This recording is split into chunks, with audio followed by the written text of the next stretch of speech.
Забавлявахте ли се с тюленчето тази седмица? Сега ще ви покажа ново упражнение лодка или на английски някои от вас може да го знаят като висит.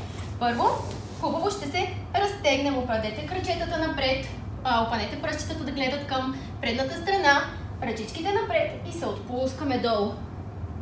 Броиме този път до 10. 1, 2, 3, 4, 5, 6, 7, 8, 9 и 10. Изправяме се с ръчичките горе. Сега пращаме ги назад, слагаме ги долу на пода и вдигаме ето така крачетата. Ако това ви е лесно, може да държите отпред крачетата и ако това също ви е лесно, пуснете ръчичките горе. И после пак пускаме крачетата, разтягаме се за 10 секунди. 1, 2, 3, 4, 5, 6, 7, 8, 9, 10. Хубаво пращаме ръчичките назад. Ето така догоре. Пускаме ръчичките, ако можем. Хайде да го направим още 3 пъти. Пускаме напред.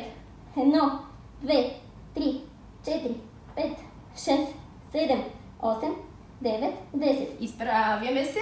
Ръчички назад. Дигаме крачета. Хоп. И пускаме.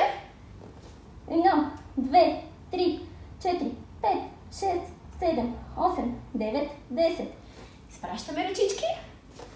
Догоре. И май ни остана само още едно. Хайде, дечица. Пускаме надолу. 1, 2, 3, 4, 5, 6, 7, 8, 9, 10. Ръчички. Вдигаме крака. И стоиме горе. Ако сте много силни, може даже да го направите 10 пъти. Правете го всеки ден. И ще се видим следващата седмица. Чао, чао, деца!